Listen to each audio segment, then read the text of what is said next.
मुश्किल गुजर रही थी। आर्थिक संकट लगातार बढ़ रहे थे। धीरेंद्र का धैर्य एक दिन जवाब दे गया। जिंदगी बमुश्किल गुजर रही थी। आर्थिक संकट लगातार बढ़ रहे थे। धीरेंद्र का धैर्य एक दिन जवाब दे गया। वो भी अपनी याचिका लेकर अपने दादा के दरबार पहुंच गए।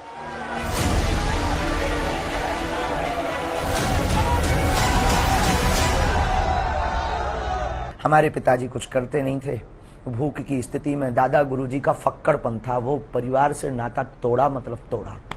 तो उन्हें मतलब नहीं आप जी रहे कि मर रहे। उनके पास तो अगर याचक अर्जी करता बन के जाओगे तो वो अर्जी उठा के बालाजी के पास रख देंगे। ये नहीं कि ये हमारा सगा नाती है, ये हमारा सगा पुत्र, तो इस पर ज़्यादा कृपा हो जाए।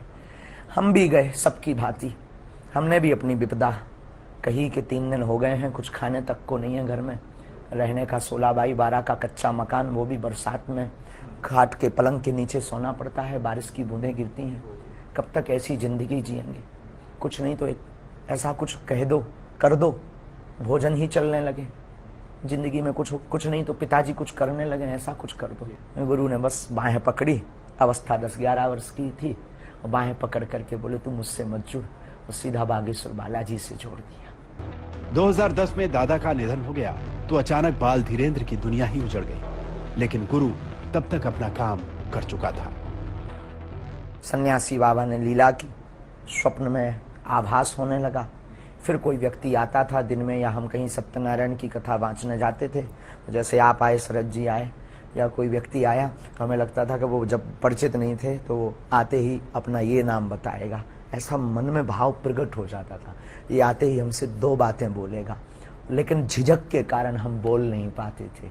और वो जब उससे पूछते थे अच्छा आपका नाम क्या है, हमारा हो ये तो पहले पता लग गया था हमें। धीरे धीरे उसकी उसका परिष्कृतकरण हुआ, शुद्धिकरण हुआ, धीरे धीरे जागृति हुई, फिर अज्ञातवास की साधना की, और वो यात्रा और ये यात्रा ऐसे प्रारंभ हो गई।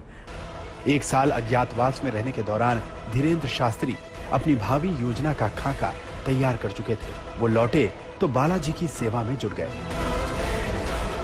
9-10 साल की अवस्था से ही हमने बालाजी की सेवा की। जब बच्चे खेलना सीखते थे तब से हमने हनुमान चालीसा का पाठ, और गुरु ने जो विधान बताया वो मीडिया पर बताने का विषय नहीं है, वो